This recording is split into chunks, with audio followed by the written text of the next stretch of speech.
شیر افضل صاحب آپ کو دے رہے ہیں, آپ کافی دیر سے. مہربانی, شکریہ. میں کوئی لمبی تقریر ہمیشہ نہیں کرتا ہوں, مختصر سی. جی بولے. ہاں, بسم اللہ الرحمن الرحیم. بات الرحیم. رہ گئی تھی جی. تھینک یو, آپ نے کافی عرصے کے بعد مجھ پہ مہربانی کی ہے, شکریہ. جناب علی, 2 گزارشات ہیں. کانسٹیٹیوشنل امینڈمنٹس ہوئی اور پاکستان کو ایک نیا نظام عدل دیا گیا ہے.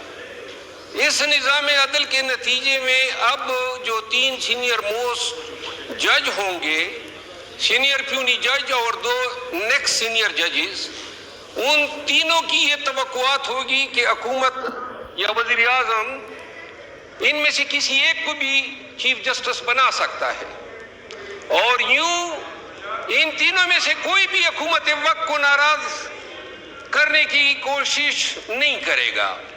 پہلے سے ہی ہمارا نظام عدل جو ہے 138ویں نمبر پہ دنیا کے انڈیکس پہ آ رہا ہے. مقدمات جو ہیں وہ دہائیوں تک چلتے رہتے ہیں.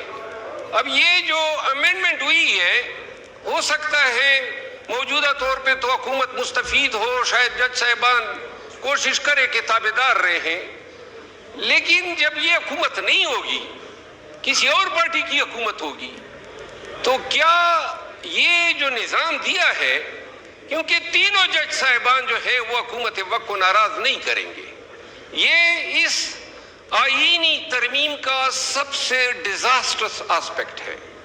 اور جس معاشرے میں آلریڈی ہماری عدالتیں جو ہیں, کل جو لا منسٹر فرما رہے تھے, کوئی ان کی شاندار تاریخ نہیں ہے انصاف کرنے کی. ذوالفقار علی بھٹو شہید کو اسی سپریم کورٹ نے تختہ دار پہ لٹکایا تھا. اسی عدلیہ نے جسٹس منیر بھی پیدا کیا, اسی عدلیہ نے افتخار چودھری بھی پیدا کیا, اسی عدلیہ نے ثاقب نثار کو بھی جنم دیا, جسٹس ڈوگر بھی آئے, جسٹس کھوسا بھی آئے, اور سب سے زیادہ پرو منیر جسٹس فائز عیسیٰ بھی آ گئے.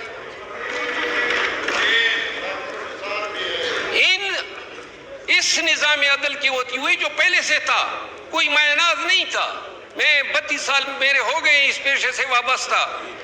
اس پہ خوش ہوتے ہیں جج صاحبان کہ ہمیں عدالتوں میں مائی لارڈ پکارا کرو. انگریزوں کے دور میں لارڈز ہوا کرتے تھے اور وہ جج ہوا کرتے تھے, تو ان کو ہم مائی لارڈز کہتے تھے کہ خاندانی شجرے ان کے لارڈ سے ملتے تھے.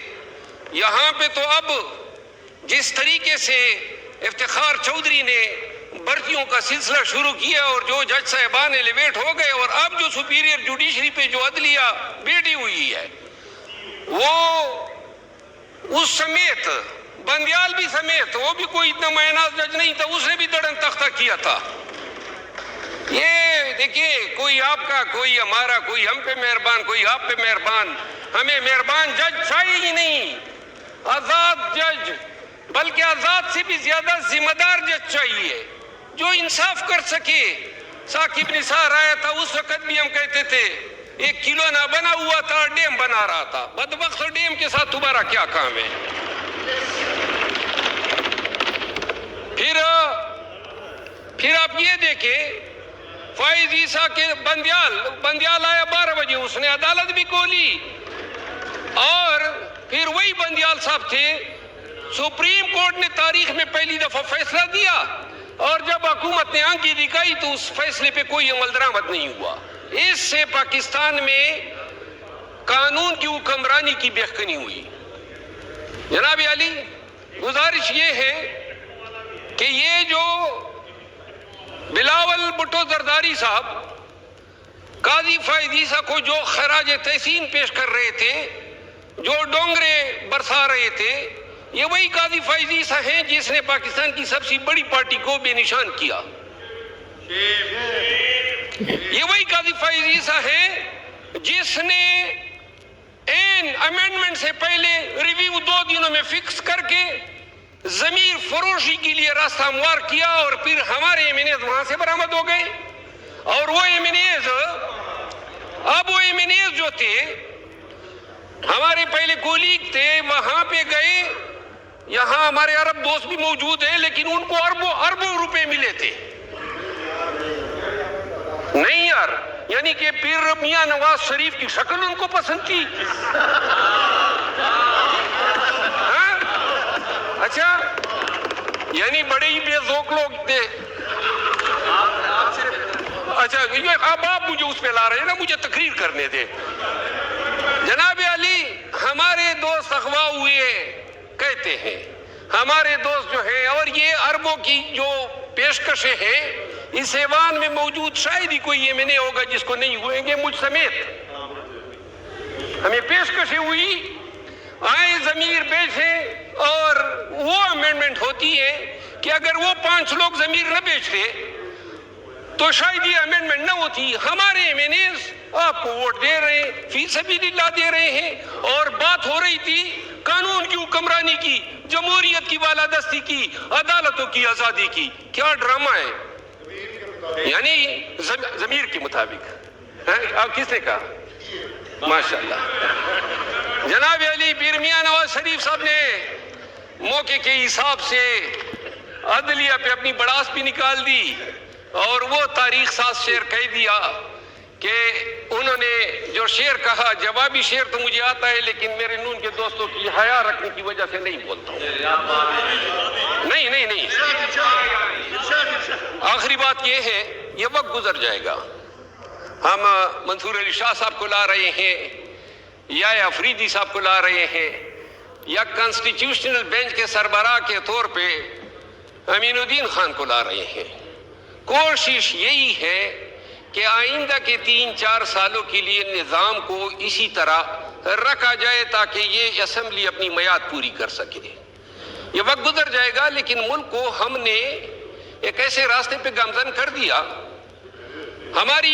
میری دلی خواہش تھی, ایک دفعہ جناب کے اسپیکر صاحب کو میں نے کہا بھی تھا, میں نے کہا بہتر ہوگا آپ کوئی گانا رکھیں اور تمام اپوزیشن اور ان سب کو بلائیں. یہاں پہ خدا کی قسم ان کے ساتھ ہاتھ ملاتے ہوئے ڈرتے ہیں, آپ سب کے ساتھ ہاتھ ملاتے ہوئے ڈرتے ہیں. نہیں, سب ڈرتے ہیں. یعنی جو نظام چل گیا ہے, نہ سلام کر سکتے ہیں نہ کلام کر سکتے ہیں. وہ خواجہ آصف صاحب سے ایک دن کیا سر راہ ملاقات ہو گئی, میرا دڑن تختہ ہو گیا پارٹی سے.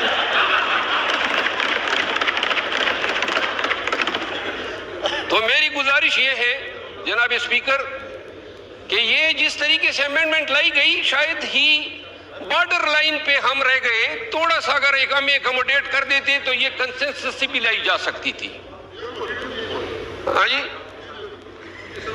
سر, مجھے توجہ آپ ساری اپنی طرف کھینچ رہے ہیں.